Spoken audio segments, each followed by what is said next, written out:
Hello, parents. Welcome to the Masterful Parenting Podcast.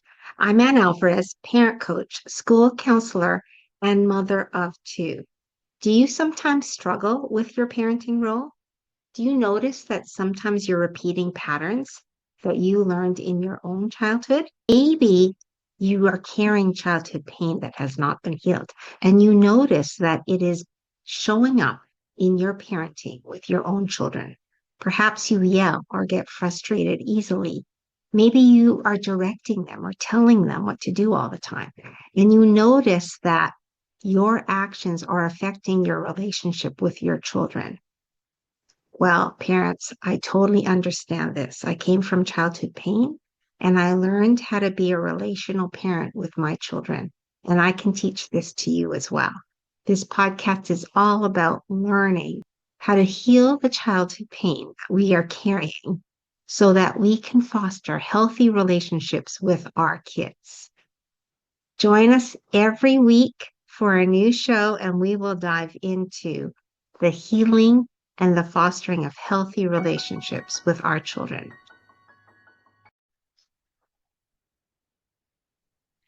Hello, parents. Welcome to the Masterful Parenting Podcast. I am super excited because I have a special guest. Her name is Katarina Hanssons Carlsson, and she is a purpose-driven founder of Global Leadership Schools and Teachers Heroes, guiding parents and teachers in the art of fostering children's unique brilliance.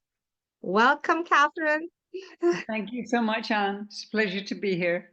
All right, so this is such an amazing topic, fostering children's brilliance. Yeah. What is it hard to do? What do we do? It's not hard to do. It's perfectly natural to do. But the problem we're solving is that in the US, we know, and I think this is happening globally, that children are being dumbed down. So they start school with 98% creative genius, according to Dr. George Land. Okay. 98%, very high, up to the age of 6. Then by the time they're teenagers, when they need their brilliance, it's down to 12%. And then Wow. when these same young people are adults, it's down to 2%. So no Wow. wonder we have problems in the world. So Wow. it's clear that schools do not bring out, discover the children's brilliance. If they did, they honestly wouldn't have problems with violence. They wouldn't have problems with disruptions in the classroom. Some of the children are bored. Some of the children Yeah. feel that school is not serving them. So what can we do at home? All right. If we have to have our children in school, what can Yeah. we do to nurture their brilliance? Okay. So number one, it may sound strange, but Karolinska Institute in Sweden have come up with a research that proves that children are linguistic geniuses up to the age of 6.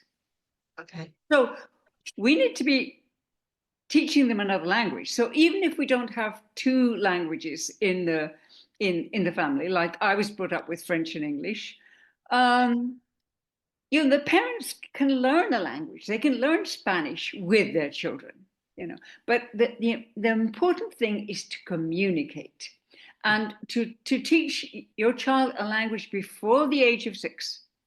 Read in Spanish or in French, and you can explain, and they'll pick up the language. So that's Oh, number one. So the next I one. love that. Sorry, yeah, you do, I love yeah. I love that. What? My youngest is in French immersion. He's been in French immersion since kindergarten. There you I go. only speak English, even though I'm multi-ethnic. But and my oldest love like he taught himself Russian, but he was interested in languages at an early age. So I love it. I love it. I totally agree with you. Tu parles français aussi, non? Yeah. Sorry. Tu parles français aussi. No, I French don't. as well? I No. only know a few words. Oh, okay, Yeah, okay, okay. So yeah. your parents didn't teach you French? No, No, no, no, because I no. came here when I was 3, Canada. No. So yeah, Okay, and my parents okay, didn't speak French. So yeah. okay, But okay. yeah, so if you don't speak another language, parents, you can get them into like an immersion school, right? Where they're Yes. actually picking up another language, or taking classes. It's good if they're emerged because then they hear it. They're hearing the language. Yeah, Yes, yes. yeah. I think that is And brilliant in itself. yes, yeah, absolutely. And also, I mean, children in Sweden don't start school officially till they're 7. So, I mean, they've got so many years from the time they're like 2 years old, and Yes. they start play school. They've got Yeah. 5 years to learn the language. So, um, what we can do is, I mean, there are games on YouTube, there are films on YouTube, there are Mhm. fun language teaching movies. So Yeah. there's no excuse. And No. you know, and also number one, communicate with your child. Communicate with them as if they're a young adult. Okay. Not a baby, um, because they take themselves seriously. So we should take themselves seriously too. We should Okay. take them. Yeah. Okay. Okay. And number one, observe your child. Don't try Okay. to, mold them to, our mold. Observe them. What do they love to do? Have a grandchild who's very, very physical, and I play tennis with him. I play ping pong with him. We invent games. We play hockey together. We play hide and seek in the woods. And Wow.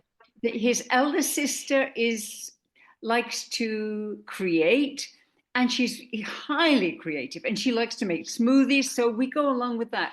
And actually, I'll have to show you my gallery here.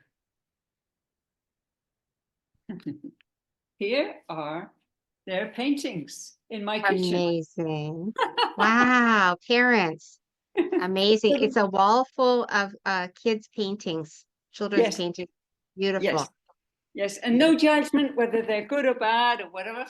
And I No, paint but with them. And I sometimes l- we, you know, together, I so. love that you display it. Like Yeah. so Yes, they're all over my kitchen, and the yeah. children feel acknowledged. They feel that their art is good enough to put on my wall, and Yes. that I love it there, and it makes the whole apartment very lively. So I play love with that. your children, paint with your children, have fun with children, and I know a lot of parents are going to say, "Oh my gosh, Katarina, I have the laundry to do. I need to keep my children clean and fed, and I have so much to do." I understand. I understand. And I brought up my 2 children for several years on my own, and it is a lot of work. And from time to time, you just need to go and rest. I mean, my children used to come up to me and say, "Mom, what's the matter?" And I would say, "I'm just so tired." And they said, "Go to bed." And they were like Wow. 3 and 4. They had a playroom, and Yeah. I trusted them. So I just went to bed for 20 minutes and came back refreshed. So, Nice. um, and what they used to do with me is they used to cook with me. So wok cooking is really fun. Chopping up vegetables and Yes. putting them in a wok, and children love that. And if they can't reach the stove, you have a little stool that they can stand on, and they Hmm. love doing that. And Yes. you can even play games with laundry, folding Yes. laundry, and Yes. it can all be fun. So Yes. so observe them and encourage their creativity. So, Yes. and also avoid saying the word no. I Okay. hear parents say the word no the whole time. It closes down your neurosystem. It closes down your creative imagination. Yeah. So of course, if your child is going to run across a road and there's a lot of traffic, you say, come back here, it's not safe, rather Right. than no. Yeah. Right. In an Right. emergency, you might have to say no, but I hear parents say it like every few minutes, and it lowers the child's self-esteem. Yeah. Yeah. So say yes or say, I think there's a better way to do this, or should we try this, or let's see if this will work. Right. Oh, what's the next one? Discover what your child loves and encourage. Yes. I love What do you want to do? What do you love to do? And let's do that together. Ask your it. child what they want to be when they're older, because that's Mhm. really important for them. How are you going to make money? How are you going to thrive in your life? Are you going to be like mom or dad, or are you going to be completely different? Are you going to have your own business, or are you going to have a job? What would you love to do, and how can I help you do that? Yeah. I have a client in Cyprus, and she's 7 years old, and we did a business blueprint with her. Why not start entrepreneurship at 7 years old, which we should do in schools. And Yes. she wants to start her own boutique. And it may be a whole line of boutiques, but she's 7, and now school is important for her in certain aspects, because maths is important because you've got to count the money, right? Yes. and textiles are important because she's got to think of fashion and what she would have in her boutique. And then when she's Yes. shopping with her mum, she looks at different boutiques and goes, no, I like that idea. I don't like that boutique. I don't find it attractive. So she's thinking all the time about that. Amazing. So it's just one example. Another young boy I asked when I was on holiday in the archipelago in Sweden, I asked him, "What do you want to do when you're older?" "Well, I'm going to be an astronaut and a doctor, and I'm going to learn sign language." And I said, as adults do, I said, "Are you going to do that all at once?" "Of course," he said. And now, years later, he's actually studying to be a doctor. He's actually studying to be an astronaut. And he's learned sign language because he just, children don't know any limitations, and we shouldn't put too many limitations on them, right? Right. Yeah. Amazing. Yeah, yeah, thank you. And yes, encourage your child in school subjects. Ask them what they love to do, what their favorite subject is, who their favorite teacher is. Get to know them and encourage their friendships, have pajama parties. Encourage your child to love themselves, because if they love themselves, they're going to have a good life. Right. And when they say something like, "Oh, I'm lousy at math," or something like that, say to them, "Well, what if math was fun? And what if we did math together and math was fun?" So that you introduce the possibility of something that they don't like to be fun. So those are my 10 suggestions. I love them. I love them so much. Oh, okay. What do you think? As you were talking, I was thinking about parents. What do you think are parents' roadblocks to fostering the brilliance in their children? I think that's a very good question. I think if their brilliance wasn't fostered by their parents, it's not easy Right. to suddenly change. I found as a parent, whatever my parents did well. For example, my mother played Rin Tin Tin with us, catch the can or kick the can with us. Yeah. So if you the person who's the can person goes looking, and if you're hiding, you kick the can, right? So Oh, okay. it's fun. And I never forgot that she played maybe just that one day with us. So today I play hide and seek with my grandchildren, and we absolutely love it. I haven't taught them kick the can yet, but Okay. we so so if you find resistance, you have resistance, you find yourself really tired when a child says, oh, will you Yeah. play with me, or will you do this? Just Yeah. look back to your childhood, forgive yourself, and Yes. say to yourself, my parents didn't do that. You don't have to tell your children that. You could, but tell yourself, my parents didn't do it, but you know what? I'm going to do it. I'm going to find the energy. I'm going to do it. I'm going to involve myself. But forgive yourself if you really have tremendous resistance, and understand where it comes from. I love that. I really love that. And then when you were talking about self teaching our children self-love, Yeah. I was thinking we have to love ourselves first in Yes. order to teach our children self-love, right? Yes. Because Yes. they role model, they look at us, and then that's what they learn. That's what they model, right? So we have to be the models. And maybe we have to be the ones that keep learning, right? Like maybe like I'm inspired now. I want to learn a language. You know, Good for you. maybe we don't stop learning so that they understand that we're still fostering our own brilliance. Yes. And our love for ourselves. And that's absolutely, it's a great question, because if we haven't loved ourselves as children, if our parents didn't particularly love us as children, then we've got to learn that. And Yes.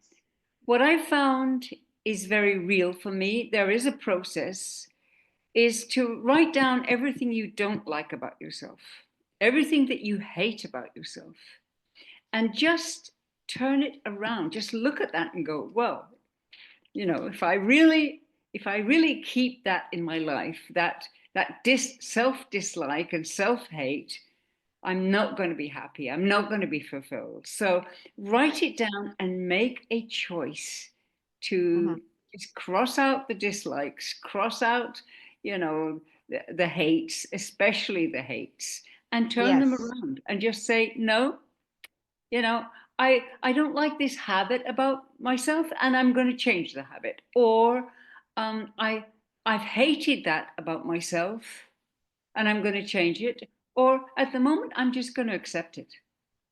But Yeah. move from hate, move away from hate, self-hate, move away from dislike. Because if you don't love yourself, you cannot love anyone. Ah, I am so on the same page as you because self-hatred does not allow you to be who you're meant to be, number one. And Yes, also, it blocks loving others, right? Like absolutely. we cannot truly love our children if No. we don't love ourselves. Yeah, and they feel it.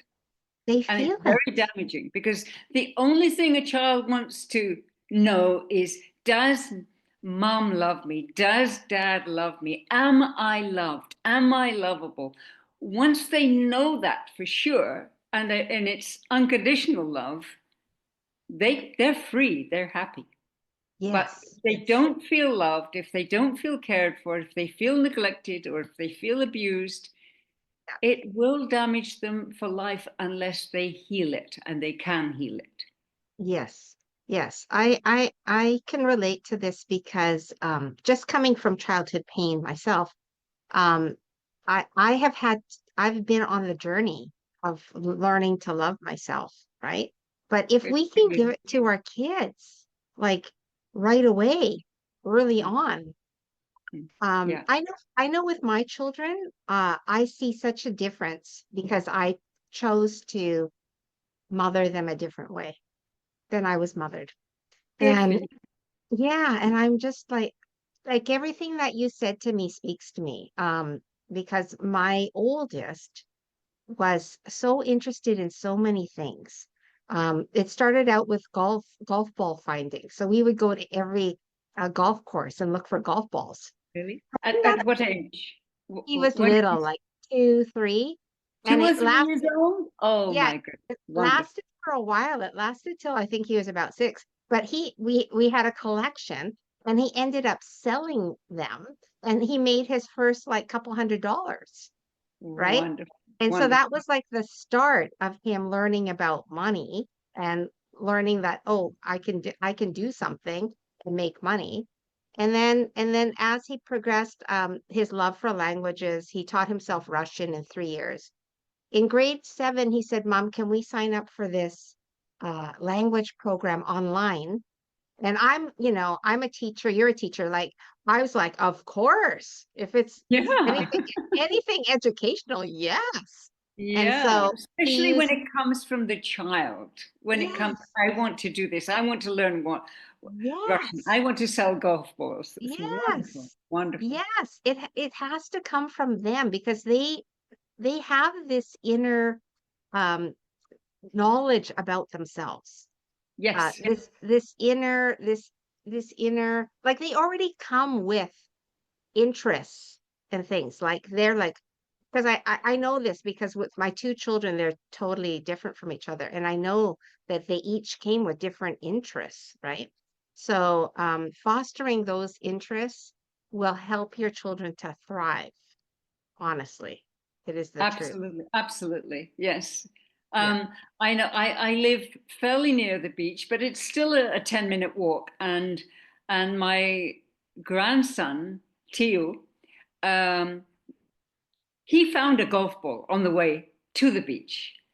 And golf balls are fun because they bounce. So Yes. instead of thinking, oh my God, it's a long way to the beach, and he used to complain, my little legs are just not strong enough for this. Oh, But with a golf ball, he was like running after the ball, and he had such a oh, good time. So he and yeah. your son would get on very, very well. I know. I know. Like, I think we find out what they like, and Yes. then we make it happen. We foster it. We And it make it doesn't, absolutely. yeah, we make it happen, right? Yeah. That So, led to bouncing balls, rubber balls, um, a kind of tennis game. It's not yeah. exactly a tennis game in the hall with bouncing balls. And I heard my grandson say, "I could do this all day." Yeah. He said to me, with playing with me. So Yeah, cute. so sweet. And what do you think about just with with our kids, um, when they have an idea Yeah. that we work hard to, even though it might be expensive, like violin lessons or something, that we work hard to get them what they want, what they're asking for, right? When it comes to learning and growing. And then the other thing that crossed my mind is with the brain and the neural pathways, is when we're asking questions, we're actually getting them problem solving, right? And we should probably be fostering the problem solving in our Yes. kids Yes. instead of solving the problem for them. Absolutely. That's a great point. And absolutely. Yeah. Um, I think it's when a child comes with a problem, first of all, it's best to tell them there's no such thing as a problem. There are challenges. So, what should we do with this challenge? What do you think? What are the solutions? They'll come up with so many, especially before the age of 6, so many Yes. different ways. And that's great to go with that. Yes. Yes. Yes. Like, what do you think? How do you think we can solve this? Yeah, Um, absolutely. and even in the teenage years, instead of directing, saying, how can things be better? Yeah, How can your life be better? I know. Yes. The teenage years, they do complain about school a lot. I have a 14-year-old. He's complaining about school all the time. So I say to him, how do you make things better? What would make it better? Yeah. So Yeah. that instead of we're not sitting in the complaining, but we're moving into the problem solving. Yeah. For example, participating in a lesson, talking to the teacher. If the teacher is open, some teachers are not open, unfortunately. But if the Yeah, teacher's open, yeah, and the student is bored, yeah, then the student can say, well, can we do this? For example, like a history lesson. It could be lots of dates and lots of facts that you've got to learn for a test. Then a teenager could say to the teacher, well, can we learn all the facts? Can you give us all the facts? And then we'll learn it, or we'll write it down. And then can we have a quiz? Can we have a drama circle? Can we yeah, make it fun? You know, yeah, when children participate in a lesson and make it fun, then it's not only better for them and they learn more because they learn a yes, lot from each other. And sometimes they yes, learn more from each other than from their teachers. yes, yes. I love that. I think I'm going to use that with my youngest. I'll be like, why don't you go to the teacher and Yeah, suggest, yes, you know, something that you think would be great for the yes, class, right? yes, So absolutely. that's a good one. I'm gonna do that. Yeah, because That's he's at that age that parents, you understand if you're raising a teenager, they're at that age And where they're, especially if the teacher allows them to use their mobile phones, they can be very useful. They can do a quiz on their mobile phones. yes, And I've seen that done in Sweden, and it worked really well. And everybody participated because it was fun. yes. I Yeah. love that. I love the focus of making learning fun, right? Yeah. It 'Cause should then be fun. Why should it be, like 12 years at least of boredom? Why, Mhm. what I see in schools and is curri- the curriculum could be academic in the mornings only. And in the afternoon, you follow your brilliance. So it could be entrepreneurship, it could be music, it could be dance, it could be entertainment, it could be football, it could be sports, it could be anything. When you It could be allow, computer programming too, if excuse that's me, what you're into, right? It yeah, could be computer programming. It could be yes, it could be. learning cars, working on cars. Yeah. Absolutely. It could be, I mean, young people today love computer games. It could be Yes. inventing a computer games or a skateboard. Yeah. Um, so that they learn that school can be fun too, and school should be about them. The purpose of school should be to foster their brilliance and Totally speaks to me. How do we revolutionize schools? Because we're still well, we're teaching on the our same way to way. do that because, 60 years ago, Dr. George Land, as I said before, came up with the fact that we are not fostering creative genius in schools, and we should be. And children, I mean, with your children, up to the age of 6 or 7, they're like, yeah, I'm going to be an Yeah. astronaut. I'm going to be a pilot. I'm going to do this. And they have Yes. all these questions. And sometimes it's very difficult to answer all the questions, but they're curious. They want to go on an Yes. adventure. Yes. Yes. And it's very important for them not to be bored Hmm. and not to Yeah. be limited. So to Right. bring out their brilliance and Right.